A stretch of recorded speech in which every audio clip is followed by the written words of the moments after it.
happy to welcome our first PU and second PU children as founder of this institution and academic director of this GR Pre-University College. I've been in this field for last 50 years. I think you all should know that I started my career way back in 1971. And I retired in the capacity of principal from a premier institution in Bangalore, and then I started this GR Pre-University College. But I'm not tired. I'm so eagerly waiting to talk to my students, meet my students. Every time I get an opportunity to talk to my students, I feel I'm blessed by God, because my passion is education and my love is students. That's why at this age also I'm not tired. My dear children and my dear parents of our institution, I would rather say that education should not become only the materialistic, value-oriented result. I think now our Prime Minister is also stressing the Atmanirbharata.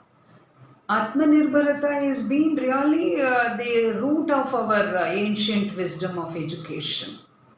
If you go back to your ancient wisdom of education, it is only giving self-reliance philosophy of education.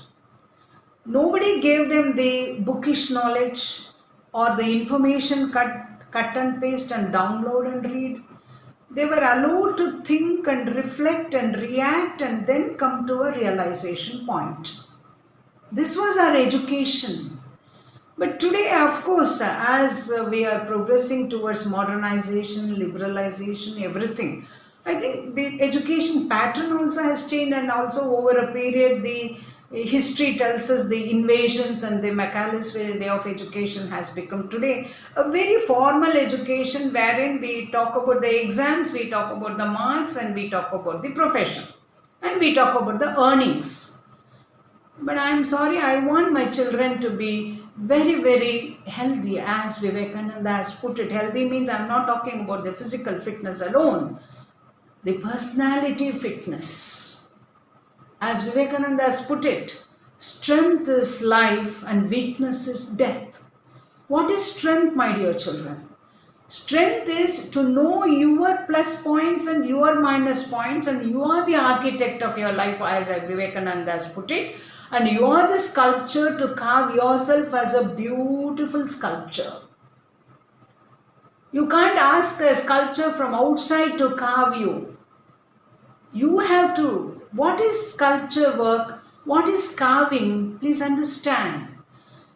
Just chisel out what is not required, so that what is left over is a beautiful one which is required.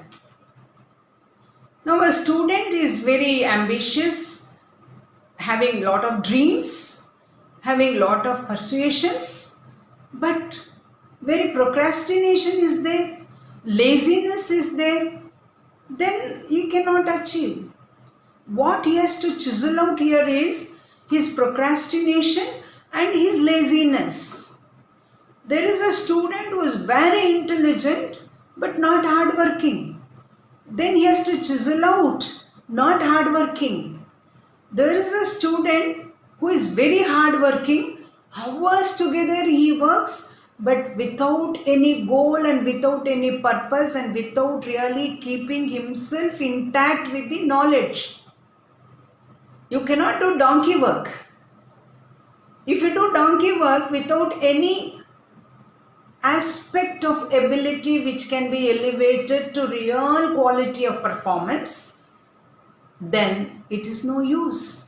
This is what I mean education. I think even teachers also have to touch upon these points in the classrooms. Even parents have to touch upon, not simply say them, see, I have put you in the best institution, now I paid so much fees and you have to give me this result, you have to become a doctor, you have to become an engineer. Now of course IAS has become another big racket now, and now commerce is gaining momentum, and simply I think it is becoming very commercialized aspect.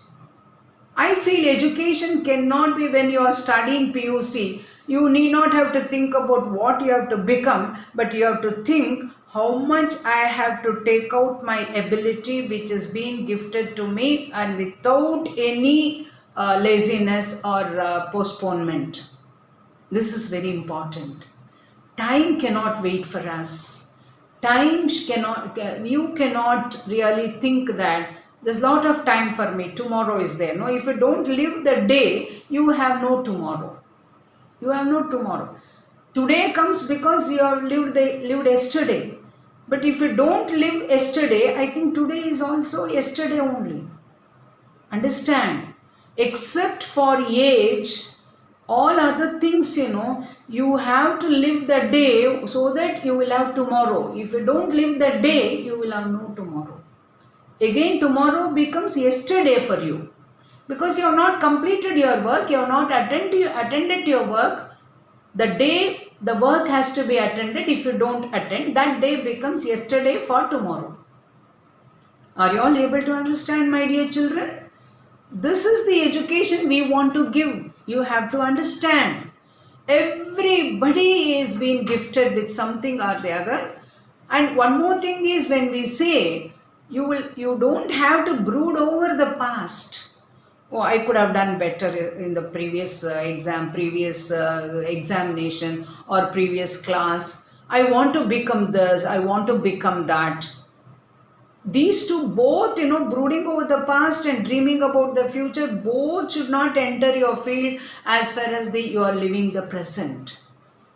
When you live the present, if you are in the class, you should only think that in physics you are attending sound. I think you must know that I must know all the aspects of sound, what is teacher has been given. I will really listen. I will Shravana, Manana, Nididhyasana. I will listen. I will analyze, I will assimilate, I will digest, I will reflect, I will realize, and I will reason out, and I will reply in the exam. This is very important. Without that, we simply collect bundle of information. No. And your weakness, it should not pull you down. You should not think that if you are not able to score marks, if you are not able to study well, if you are not able to sit for long hours, if you have no concentration, and if you are only, this is all because you don't know what you are supposed to do. And you know what you want to get in future. This is the danger thing. If I want to become a doctor, I cannot be simply dreaming, sitting and thinking in the class, oh, I am in a biology class, I think if I write well in the exam, I can become a doctor. No, you cannot become a doctor. You must take biology subject to your mind and to your life. You should know biology from your environment, and you should understand, and you should assimilate, and you should comprehend. Then the outcome of it is, result is very good. I think you are studying science. I am also a science graduate and a philosophy postgraduate. And I have done environmental science in PhD.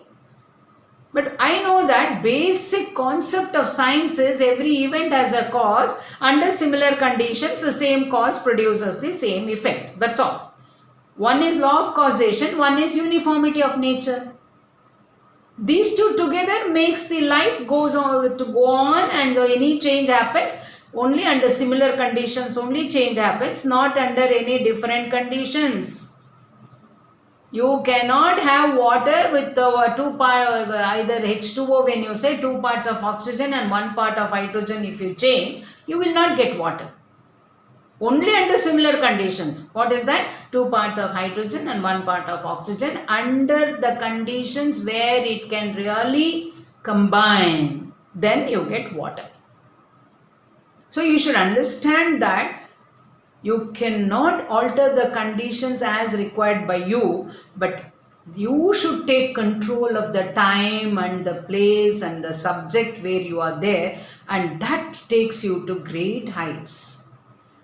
And this, what I am telling is, you are the enemy for yourself and you are the friend for yourself. Foe and friend, both are yourself. Manayeva karanam moksha bandhanam. What is that? If I feel that I can study, I want to do, I don't want to concentrate on anything else, as Abdul Kalam has told that. Every youth has to dream, he told. Why? To build good nation, not for good living alone. Living comes in the concept of life, and life comes in the concept of nation building. It's a climb. Hierarchy is not there, but it is the interwoven thing.